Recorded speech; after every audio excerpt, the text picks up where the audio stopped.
السلام عليكم ورحمة الله وبركاته. أهلا وسهلا بيكم في قناة موزي وموري كروشيه. إن شاء الله في حلقة النهاردة هنشتغل مع بعض الشنطة الجميلة دي، شنطة ظهر بناتي تنفع للحضانة وللمدرسة وللدروس. كنا اشتغلنا مع بعض قبل كده على القناة. الشنطة اللي صورتها على الشاشة دلوقتي شنطة رجالي. لو حابين تعرفوا الطريقة بتاعتها هسيب لكم اللينكات في صندوق الوصف تحت الفيديو ده. ولو بصيتوا قدامكم على الشاشة دلوقتي في علامة الآي هتلاقوا مكتوب شنطة ظهر رجالي، هتضغطوا عليها دخلكم على الفيديو. اتمنى ربنا يوفقني والفيديو النهارده يعجبكم تستفادوا منه. لو عجبكم الفيديو اعملوا له لايك وشير، واكتبوا لي في التعليقات رايكم ايه في الشنطه وبتشاهدوني من اي بلد. ولو لسه اول مره بتشوفوني وحابين تتابعوني يسعدني اشتراككم في القناه، فاشتركوا وفعلوا الجرس على الكل عشان يوصلكوا اشعار باي فيديو جديد انا بعمله. ويلا بينا على طول نروح على الشرح ونشوف هنشتغل ازاي.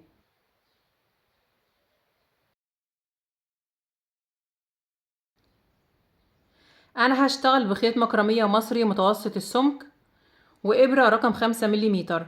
تقدروا تشتغلوا بأي نوع خيط يكون مناسب مع الإبرة المناسبة ليه، وتشتغلوا بنفس الطريقة اللي أنا هشتغل بيها معاكم النهاردة. وتقدروا كمان تتحكموا في المقاسات، تكبروا أو تصغروا حسب المقاسات اللي انتوا عايزينها. هبدأ بسم الله.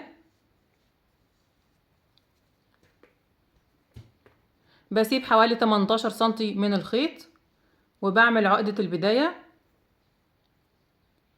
وهشتغل 21 سلسلة وهنشوف مقاسهم كام سنتي.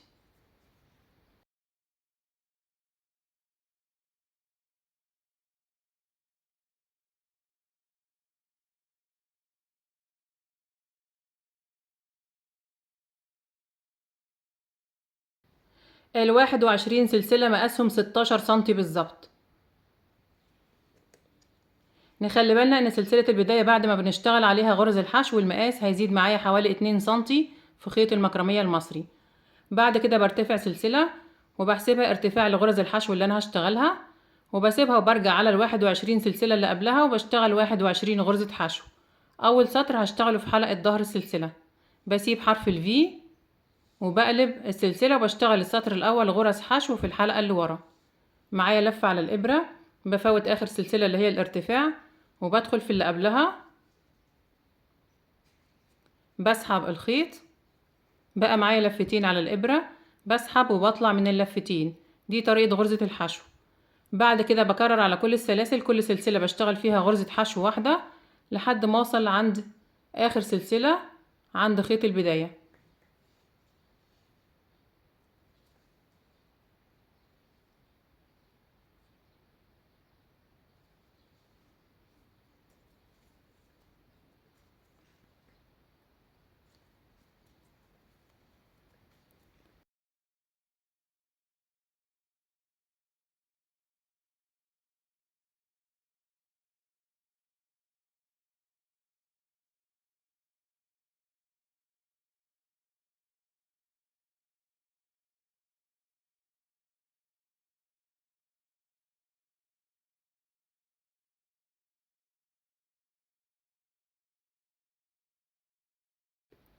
وصلت آخر سلسلة عند خيط البداية هشتغل فيها آخر غرزة. بدخل في الحلقة اللي ورا وبسحب الخيط. بقى معايا لفتين على الإبرة. قبل ما أقفل غرزة الحشو الأخيرة بعدي طرف الخيط ناحية الخلف وبقفل عليه غرزة الحشو. كده أنا اشتغلت أول سطر 21 غرزة حشو. بعد كده برتفع سلسلة وهبدأ السطر التاني، بس قبل ما ارتفع السلسلة بعدي طرف الخيط ناحية الأمام مرة تانية وبقفل عليه سلسلة الارتفاع بتاعة السطر التاني، وبلف الشغل وبشتغل في كل غرزة غرزة واحدة من غير أي تناقص أو تزايد. وهاخد طرف الخيط معايا عشان أنضفه وهشتغل عليه غرز الحشو. بسيب الارتفاع وبدخل في أول غرزة هنا كده في الغرزة كلها تحت الحلقتين، يعني تحت حرف الفي، ومعايا طرف الخيط وبشتغل أول غرزة في السطر التاني، وبكرر على كل الغرز بشتغل في كل غرزة غرزة واحدة.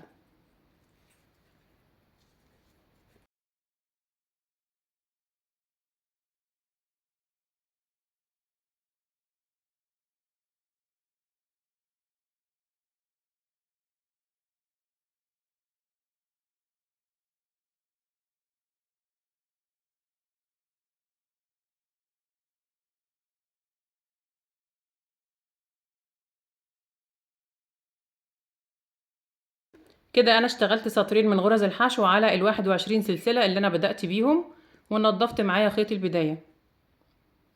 بعد كده برتفع سلسلة وبلف الشغل وهبدأ السطر الثالث. بشتغل في كل غرزة غرزة واحدة لحد ما اوصل لاخر السطر، برتفع سلسلة وببدأ السطر الرابع وهكذا، وبشتغل رايح جاي وبرتفع بالشغل بتاعي لحد ما اكملهم 20 سطر.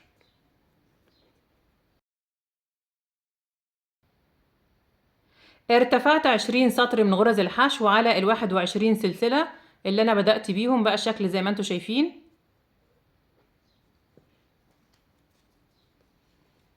مقاس العرض 18 سنتي بالظبط. سلسلة البداية كان مقاسها 16 سنتي، ومقاس الارتفاع 16 سنتي. بعد كده هشتغل 4 سطور هعمل فيهم تناقص، هنقص في كل سطر غرزة واحدة لحد ما اوصل بعدد الغرز يكون 17 غرزة حشو. هعمل التناقص ازاي؟ نخلي بالنا، برتفع سلسلة وبلف الشغل وهبدأ السطر رقم 21. التناقص اللي انا بعمله ان انا بفوت اول غرزة من كل سطر. بعد ما ارتفعت سلسلة بفوت اول غرزة وبشتغل من الغرزة التانية.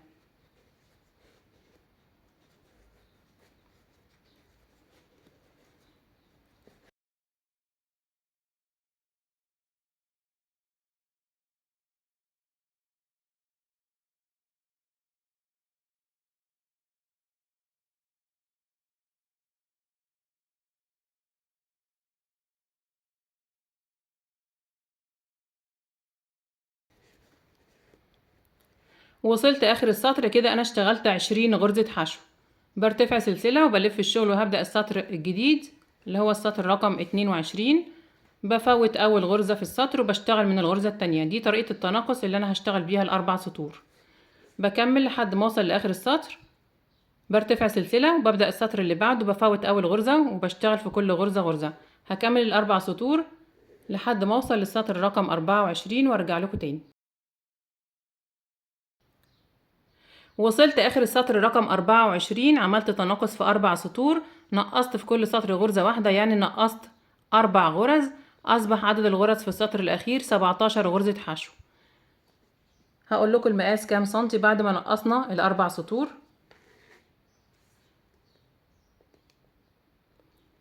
19 سنتي بالظبط مقاس الارتفاع بعد ما عملنا سطور التناقص. بعد كده هشتغل برواز من غرز الحشو على القطعة كلها لحد ما اوصل عند نقطة البداية. نخلي بالنا هنشتغل ازاي. بدخل تحت حرف الفي بتاع اخر غرزة في السطر الاخير هنا كده، وبسحب الخيط وبشتغل اول غرزة في البرواز. بنزل في السطر اللي قبله هنا تحت سلسلة الارتفاع وبشتغل غرزة. في السطر اللي قبله تحت لفتين من الخيط عشان الغرزة متبقاش واسعة عندي، وبشتغل غرزة. السطر اللي قبله هنا كده في الجزء الصغير ده تحت سلسلة الارتفاع اللي هي في بداية السطر. السطر اللي قبله تحت لفتين من الخيط،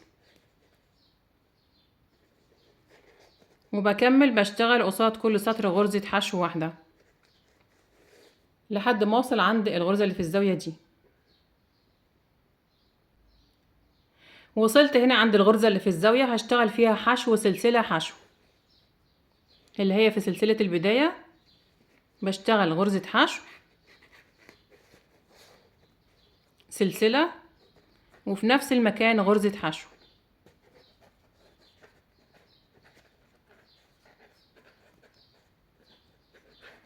بعد كده بشتغل على الجنب التاني كل غرزة بشتغل فيها غرزة واحدة لحد ما اوصل للغرزة اللي في الزاوية دي. بشتغل فيها حشو سلسلة حشو وبلف على الجنب التالت بشتغل قصاد كل سطر غرزة حشو واحدة لحد ما اوصل عند الغرزة دي. بشتغل فيها حشو سلسلة حشو وبلف على الجنب الرابع والاخير وبشتغل في كل غرزة غرزة واحدة لحد ما اوصل عند اول غرزة انا بدأت بيها.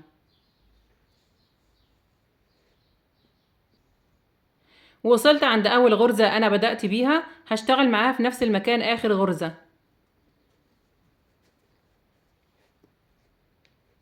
وبعد كده هقص الخيط وهقفل الشغل بتاعي.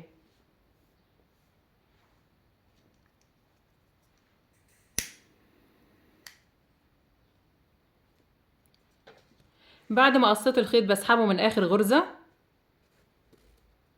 من منتصف حرف الفي، وبرجع اسحبه من تحت اول غرزة من تحت حرف الفي من تحت الحلقتين،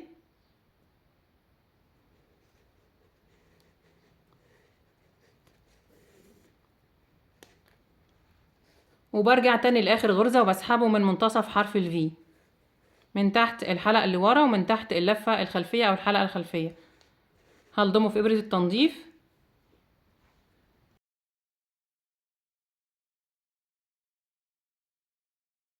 بدخل في اخر غرزة في منتصف حرف الفي تحت اللفة الخلفية مع اللفة اللي ورا او الحلقة اللي ورا دي اللي هي بتبقى خلف غرزة الحشو، تحت حلقتين، وبسحب الخيط بعديه ناحية الخلف.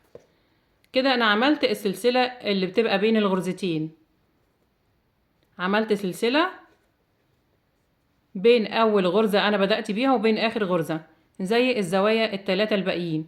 يبقى انا كده في كل زاوية اشتغلت حشو سلسلة حشو، وهنا حشو سلسلة حشو، وهنا حشو سلسلة حشو، وهنا اشتغلت اول غرزة واخر غرزة وعملت بينهم السلسلة دي. بعد كده هنضف الخيط في غرز الحشو بإبرة التنظيف.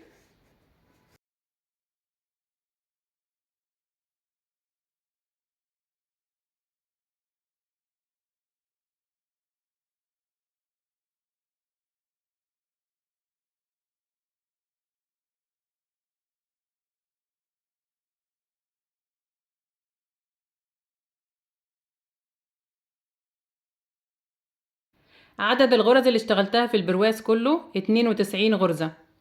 كده انا انتهيت من الجزء الاول من الشنطة. هشتغل الجزء التاني بنفس الطريقة. هبدأ ب21 سلسلة زائد سلسلة ارتفاع، وهفوت السلسلة الارتفاع وهرتفع على ال21 سلسلة ب20 سطر ثبات على ال20 سلسلة، وبعد كده هعمل تناقص في 12 سطر، يعني هنقص 12 غرزة لحد ما اوصل بعدد الغرز يكون معايا 9 غرز حشو في اخر سطر. هشتغل الجزء التاني من الشنطة وارجع لكم. انا كده اشتغلت الجزء التاني من الشنطة بنفس طريقة الجزء الاول. بدأت ب21 سلسلة زائد سلسلة ارتفاع، وسبت السلسلة الارتفاع وارتفعت على ال21 سلسلة 20 سطر من غرز الحشو ثبات من غير اي تناقص او تزايد، وبعد كده بعد ال20 سطر عملت تناقص في 12 سطر، نقصت في كل سطر غرزة واحدة، يعني نقصت 12 غرزة من ال21 لحد ما وصلت بعدد الغرز في السطر الاخير 9 غرز حشو. بقى الشكل زي ما انتم شايفين. هنشوف المقاسات كام سنتي. طبعا مقاس العرض 18 سنتي نفس المقاس بتاع الجزء الاول، ومقاس الارتفاع 25 سنتي. بعد كده هشتغل برواز من غرز الحشو على القطعة كلها او على الجزء كله بنفس الطريقة اللي اشتغلت بيها البرواز في الجزء الاول. بدخل هنا تحت حرف الفي بتاع اخر غرزة انا اشتغلتها في السطر الاخير، وبسحب الخيط وبشتغل غرزة حشو، بنزل السطر اللي قبله هنا تحت سلسلة الارتفاع في الجزء الصغير ده، وبشتغل غرزة في السطر اللي قبله تحت لفتين من الخيط، وبشتغل غرزة، وبكمل بنفس الطريقة كل سطر بشتغل قصاده غرزة حشو لحد ما اوصل عند الزاوية دي بشتغل فيها حشو سلسلة حشو، وبشتغل على الجنب التاني كل غرزة بشتغل فيها غرزة واحدة لحد ما اوصل عند الزاوية دي بشتغل فيها حشو سلسلة حشو، وبلف على الجنب التالت وبشتغل قصاد كل سطر غرزة حشو واحدة لحد ما اوصل عند الغرزة اللي في الزاوية دي بشتغل فيها حشو سلسلة حشو، وبرجع على الجنب الرابع والاخير وبشتغل في كل غرزة غرزة واحدة لحد ما اوصل لاخر غرزة او لاخر السطر عند اول غرزة انا بدأت بيها بشتغل معاها في نفس المكان اخر غرزة، وبقص الخيط وبنضفه بنفس الطريقة اللي عملت فيها بنفس الطريقة اللي اشتغلت بيها في الجزء الاول. هخلص البرواز وارجع لكم.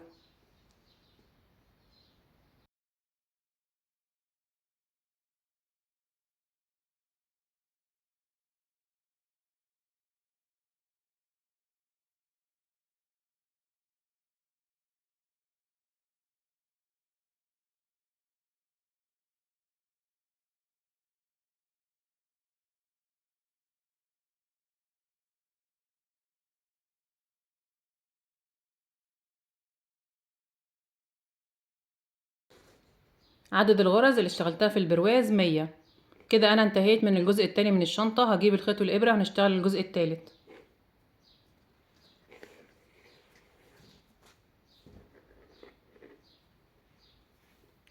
بعمل عقدة بداية وهشتغل 6 سلاسل زائد سلسلة ارتفاع.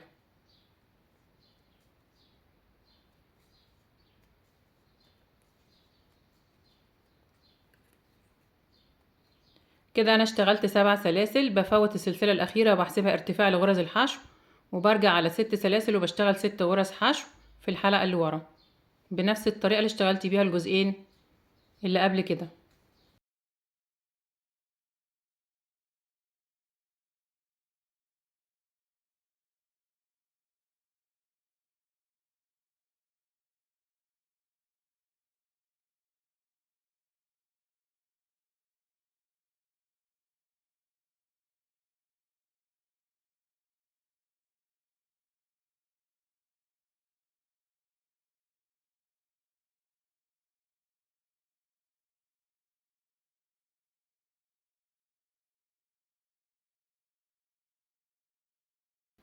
كده انا اشتغلت سطرين من غرز الحشو على الست سلاسل اللي انا بدأت بيهم.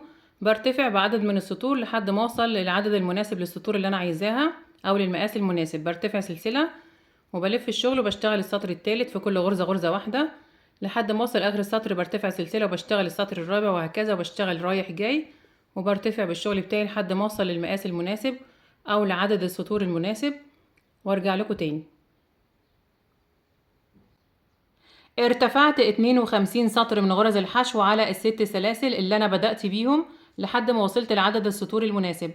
العبرة في الجزء الثالث ده بعدد السطور مش بالمقاسات. هقول لكم المقاسات كام سنتي. مقاس العرض 6 سنتي، ومقاس الطول 43 سنتي.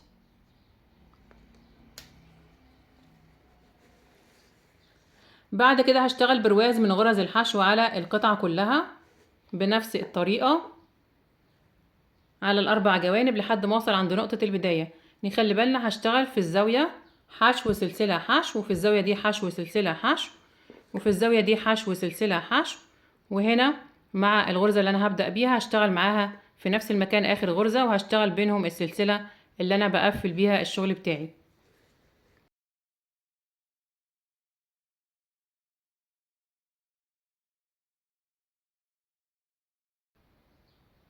وصلت هنا عند نقطة البداية عند أول غرزة أنا بدأت بيها، بشتغل معاها في نفس المكان آخر غرزة. هقص الخيط وهسيب حوالي 2 متر من الخيط عشان التقفيل.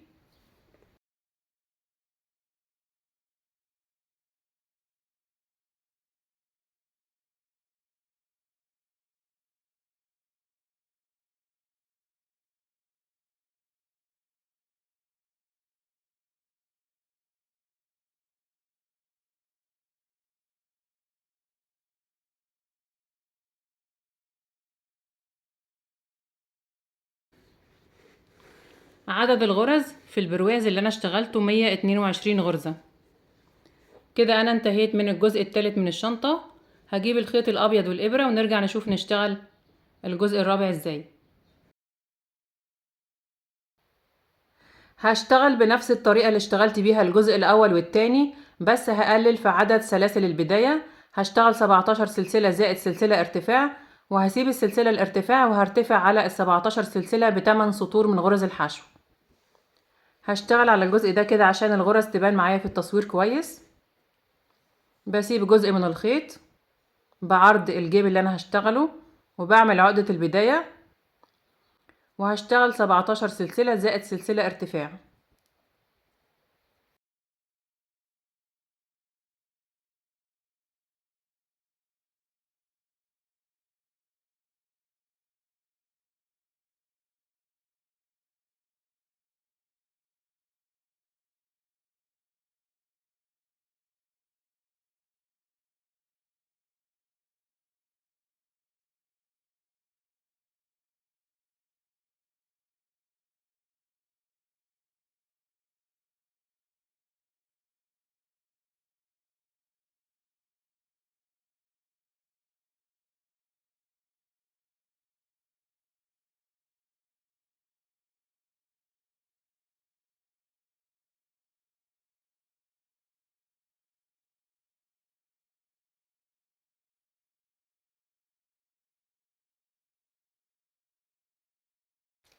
كده انا اشتغلت سطرين من غرز الحشو على ال17 سلسلة.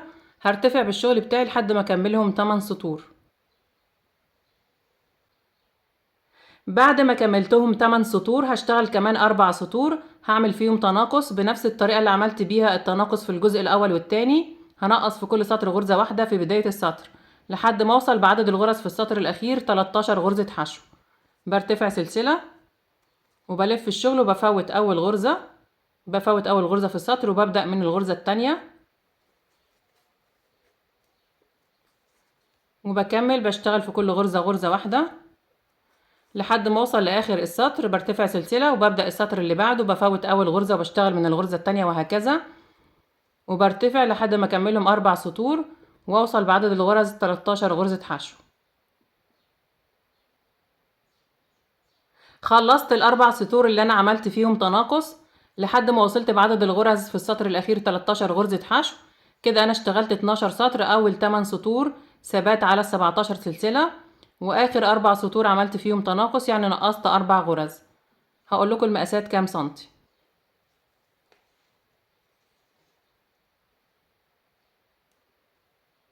مقاس العرض 15 سنتي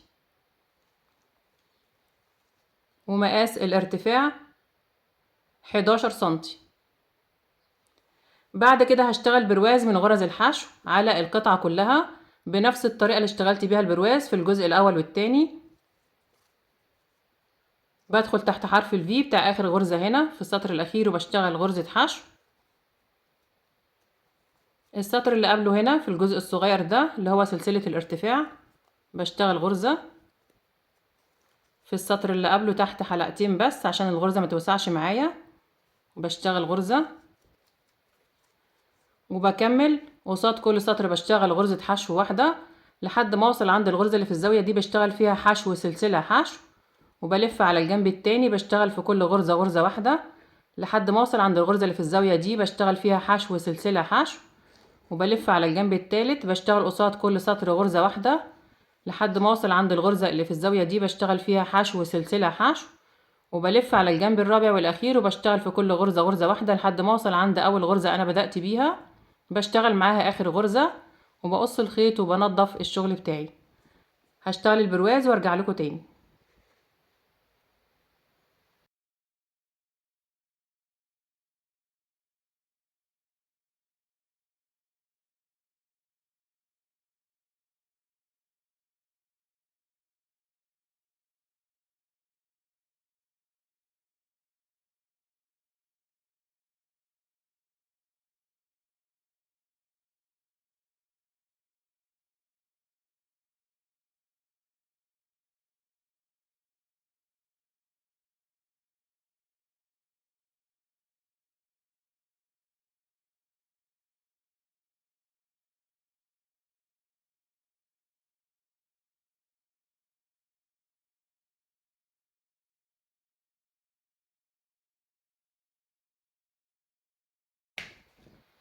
عدد الغرز اللي اشتغلتها في البرواز 60 غرزة حشو.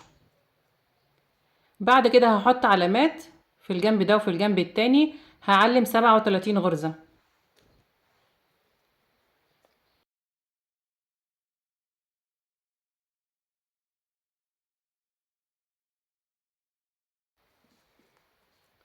هشتغل غرز حشو على ال37 غرزة عشان اكون الجوانب بتاعة الجيب. هبدأ من هنا بشيل العلامة وهشتغل الجوانب دي في الحلقة الخلفية مع الحلقة اللي هي خلف الخلفية. الحلقة الخلفية لغرزة الحشو بتاعة البرواز مع الحلقة اللي ورا تحت حلقتين.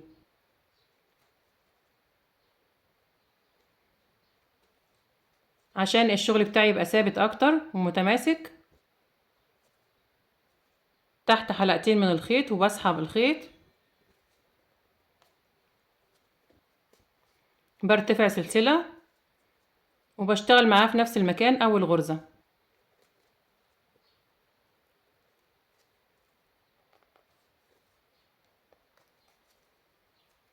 باخد طرف الخيط معايا عشان انضفه وبشتغل على الغرز الباقية.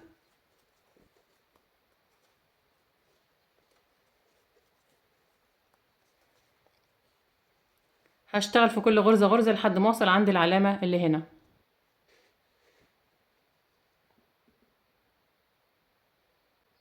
وصلت هنا عند العلامة هشيلها وهشتغل مكانها اخر غرزة.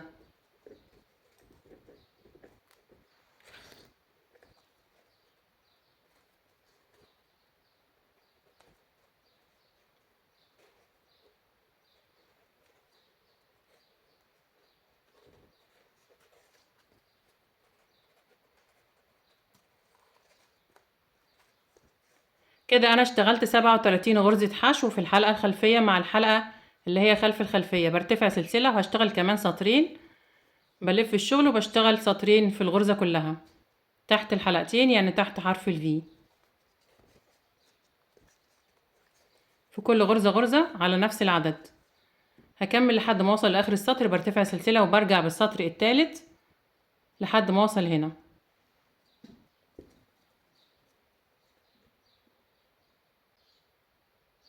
ووصلت اخر السطر الثالث بقى الشكل زي ما انتوا شايفين. هقص الخيط وهسيب حوالي متر من الخيط عشان الخياطة او التقفيل.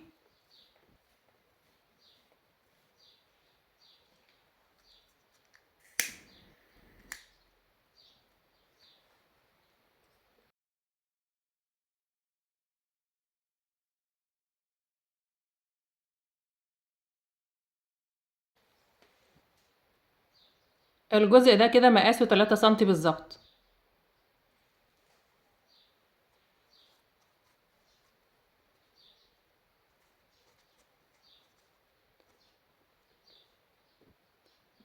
بعد كده هجيب الخيط والإبرة وهنشوف هنشتغل الودان ازاي.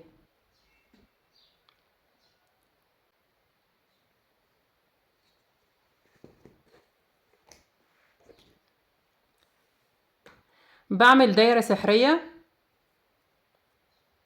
وبسحب الخيط وبرتفع سلسلة وهشتغل 3 غرز حشو.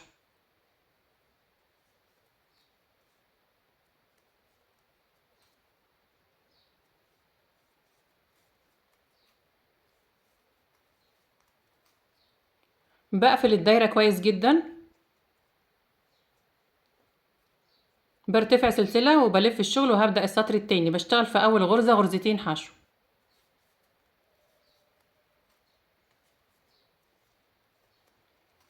في الغرزة التانية بشتغل حشو سلسلة حشو حشو سلسلة وغرزة حشو في نفس المكان.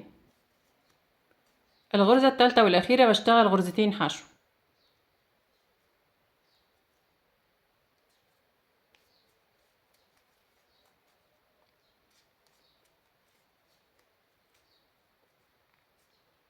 أنا عايزاها على شكل مثلث.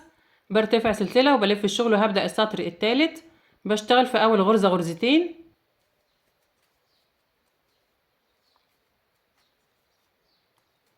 الغرزة التانية بشتغل غرزة واحدة، الغرزة التالتة بشتغل غرزة واحدة. بعد كده وصلت عند السلسلة اللي في المنتصف بشتغل فيها حشو سلسلة حشو.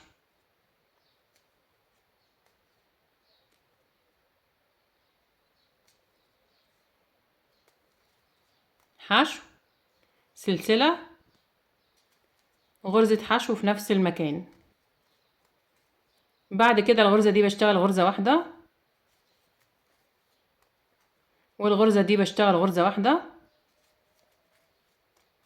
والغرزة الأخيرة بشتغل غرزتين حشو.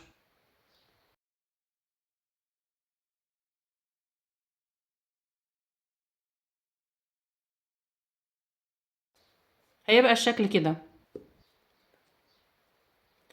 هقص الخيط وبعمل حسابي برضو في حوالي 50 سنتي عشان الخياطة.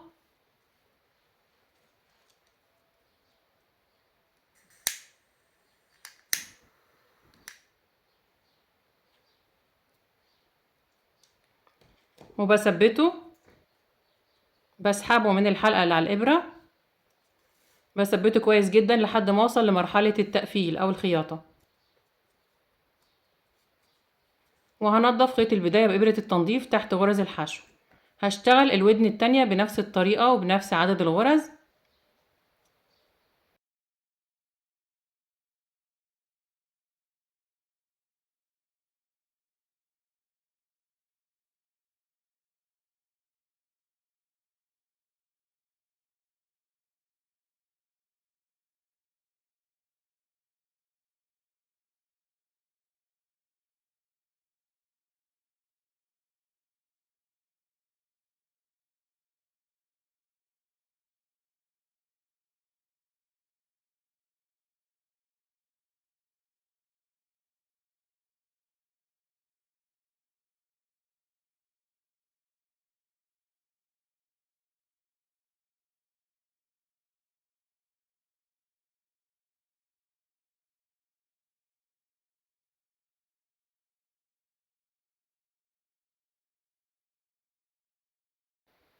خلاص كده خلصت خياطة الودان ونضفت الخيط الزيادة واشتغلت الجزء بتاع الفيونكة 8 سلاسل زائد سلسلة ارتفاع، وارتفعت على ال8 سلاسل 4 سطور من غرز الحشو طبعا، وفوتت السلسلة الارتفاع وثبت الخيط وسبت جزء من الخيط عشان هخيط بيه. هلفه على الفيونكة كده بالطريقة دي، بطبقها وبعدي الخيط من تحت بإبرة التنظيف أو من غير إبرة، وبلف جزء من الخيط كده على الفيونكة من هنا من المنتصف وبظبطها كويس جدا، وبلزقها هنا بمسدس الشمع أو بخيطها بإبرة التنظيف. الأسهل ليكوا استخدموه، الطريقة الأسهل خيطوا بيها. بعد كده هعمل الجزء بتاع العيون، الجزئين دول كده تقدروا تشتغلوا دايرة صغيرة بالخيط الأسود بالمقاس اللي انتوا عايزينه. أنا جبت العيون دي اللي هي البلاستيك وقصيتها وطلعت الجزء الأسود من جوه واستخدمته، قصيتها بالمقص كده وطلعت الجزء الأسود ده واستخدمته بالطريقة اللي انتوا شايفينها دي. هلزقهم بمسدس الشمع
هثبت بقى الخيط كويس جدا وهخيط الفيونكة هنا كده في المكان المناسب ليها.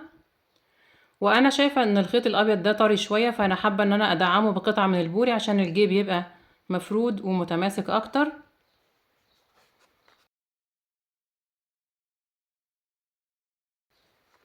هلزقه بمسدس الشمع كويس جدا وهخيط الفيونكة هنا كده ونرجع نكمل مع بعض.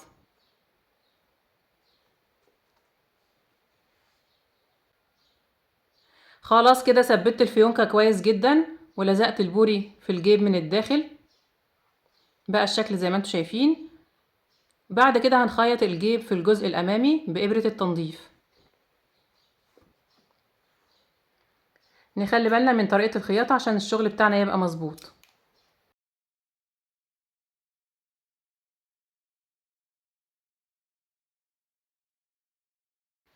انا عندي عدد الغرز في الجيب 37 غرزة، في الجنب ده 9 غرز وفي الجنب اللي تحت 19 غرزة وفي الجنب التاني 9 غرز. بعد من هنا من تحت بسيب اخر سطر اللي انا اشتغلت فيه البرواز، وبعد من هنا 1 2 3 4 5 6 7 8 9 10، وهخيط هنا كده في الغرزة التانية. بسيب الغرزة الاولى اللي انا اشتغلت فيها البرواز وبخيط من الغرزة التانية مع الغرزة اللي قبلها. شايفين بدخل من هنا وبطلع من هنا وبعدي في الغرزة بتاعة الجيب اللي عليها الدور. عايزة بس اوضح لكم حاجة في الغرز اللي في الزوايا. بخيط كده 1 2 3 4 5 6 7 8 9. الغرزة رقم 9 والغرزة رقم 10 والغرزة رقم 11. التلات غرز دول هخيطهم من نفس الغرزة اللي في الداخل. دي الغرزة رقم 9 بخيطها مع الغرزة المقابلة ليها في الجيب وبطلع من الغرزة اللي في الداخل اللي هنا دي كده. والغرزة رقم 10 دي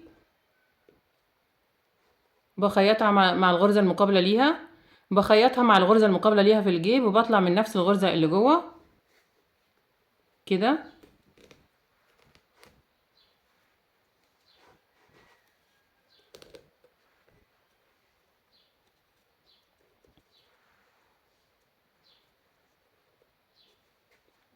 والغرزة رقم 11 برضو من نفس الغرزة.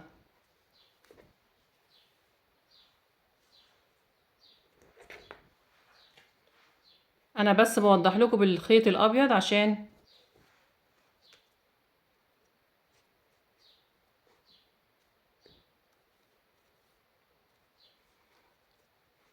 هيبقى الشكل كده. هخيط الغرزة رقم 9 و10 و11 بطلعهم من نفس الغرزة اللي جوه. نفس الطريقة بالنسبة للثلاث غرز اللي في الزاوية هنا. بعد الغرزة رقم 11 بخيط 15 غرزة في المنتصف هنا لحد ما اوصل عند الثلاث غرز اللي في الزاوية التانية. برضو هعملهم بالخيط الابيض عشان شكلهم يبقى باين.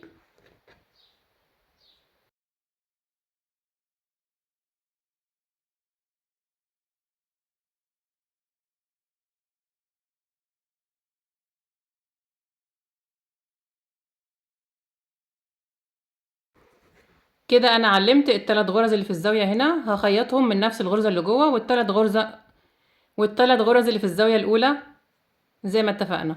هبدأ بقى اخيط. بعدي هنا في اول غرزة في الجيب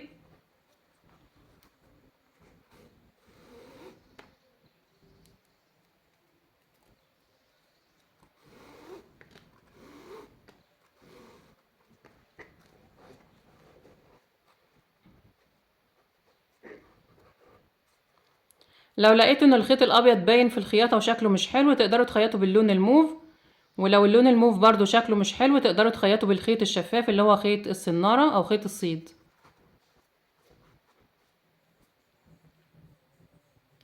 بعيد على اول غرزة واخر غرزة مرتين عشان اثبت الشغل بتاعي.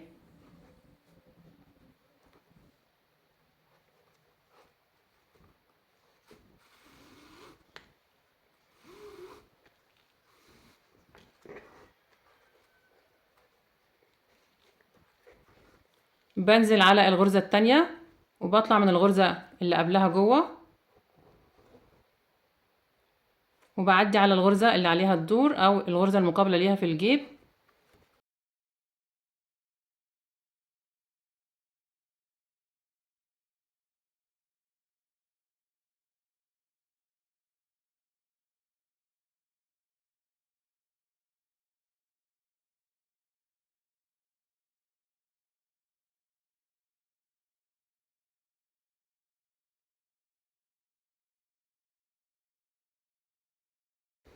كده انا خيطت 8 غرز 1 2 3 4 5 6 7 8. وصلت عند الغرزة رقم 9 و10 و11. هشيل الفتلة البيضة دي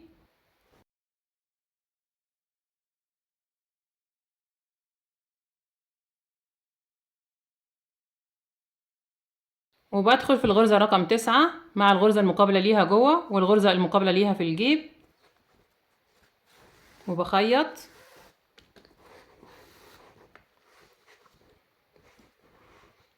الغرزة رقم 10 اللي في الزاوية وبطلع من نفس الغرزة جوه من نفس الغرزة اللي جوه اللي انا سحبت منها الخيط في الغرزة رقم 9 وبعدي في الغرزة رقم 10 في الجيب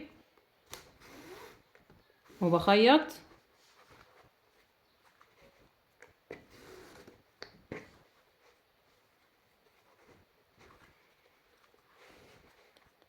الغرزة رقم 11 وبطلع من نفس الغرزة جوه اللي طلعت منها في الغرزة رقم 9 و10، وبعدي في الغرزة رقم 11 في الجيب.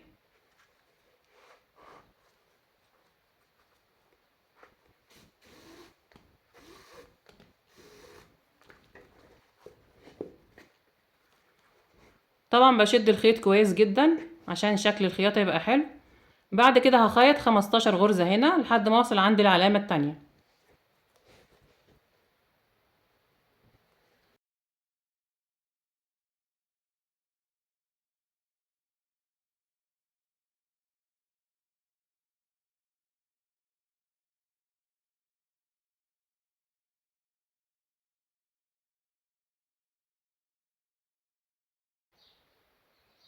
وصلت عند العلامة التانية بعد ما خيطت 15 غرزة في الجنب ده. زي ما انتوا شايفين هخيط الغرزة دي والغرزة اللي بعدها واللي بعدها، وهطلع من نفس الغرزة من غرزة واحدة من جوه مع الثلاث غرز المقابلين ليهم في الجيب. هشيل الخيط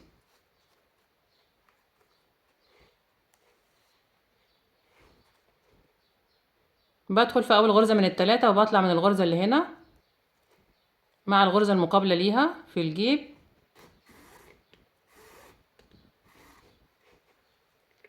الغرزة التانية من الثلاثة وبطلع من نفس الغرزة من جوه، من نفس الغرزة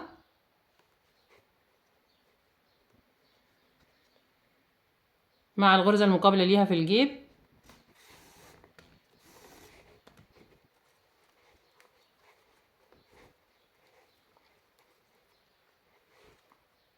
الغرزة الثالثة اللي هي اول غرزة في الجنب ده، وبطلع من نفس الغرزة من الداخل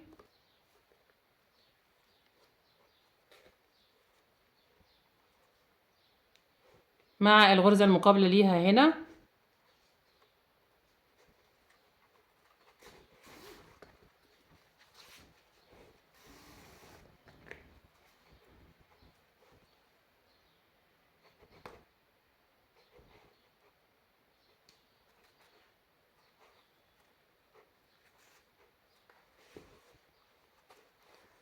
وبعد كده بخيط اخر 8 غرز في الجنب ده.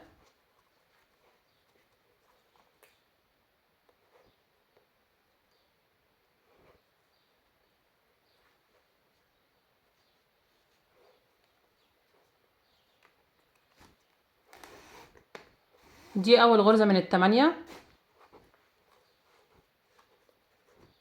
هخيط بنفس الطريقة لحد ما اوصل لاخر غرزة، وعندي العين دي اتخلعت مني هلزقها كويس. هخلص وارجع لكم تاني. خلاص كده وصلت اخر غرزة. ده شكل الخياطة زي ما انتوا شايفين. لو مش حابين الشكل ده كده تقدروا تخيطوا باللون الموف او بالخيط الشفاف زي ما اتفقنا. بعدل الخيط ناحية الخلف وبنضفه وبثبته كويس جدا. عايزة اوريكم الثلاث غرز اللي في الزاوية زي ما انتوا شايفين، 1 2 3 خيطتهم في نفس الغرزة من الداخل وهنا في الجنب التاني. هنضف الخيط الزيادة تحت الغرز.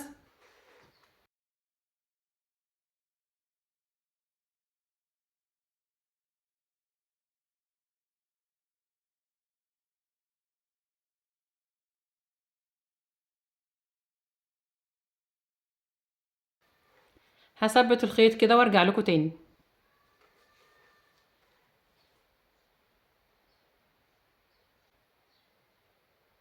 ثبت الخيط كويس جدا وقصيت الجزء الزيادة وحطيت علامات على 51 غرزة في الجنب ده كده اللي انا هخيط فيهم القاعدة. عندي عدد الغرز في الجزء ده،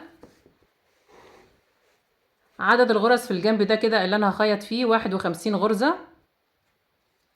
هخيط طبعا بإبرة التنظيف، فانا حطيت علامات على 51 غرزة في الجنب الامامي و51 غرزة في الجنب الخلفي، وهبدأ اشبك الثلاث اجزاء مع بعض بإبرة التنظيف.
بعمل عقدتين هنا كده عشان اثبت طرف الخيط، وبعد كده بعدي بيه.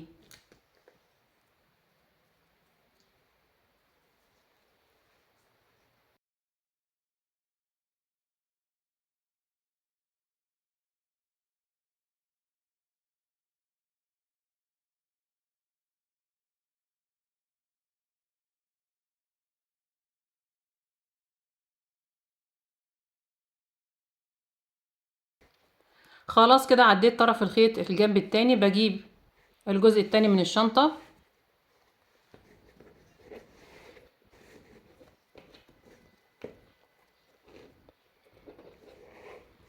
وبخيط بنفس الطريقة.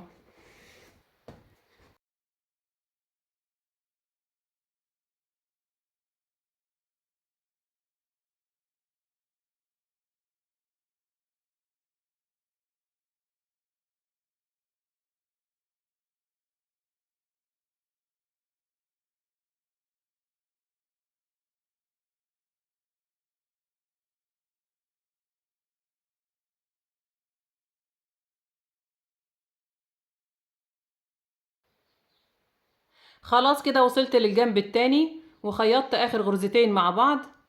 شكل الخياطة زي ما انتوا شايفين شكلها جميل جدا. هسيب الخيط في الابرة زي ما هو كده بعد ما بثبته كويس.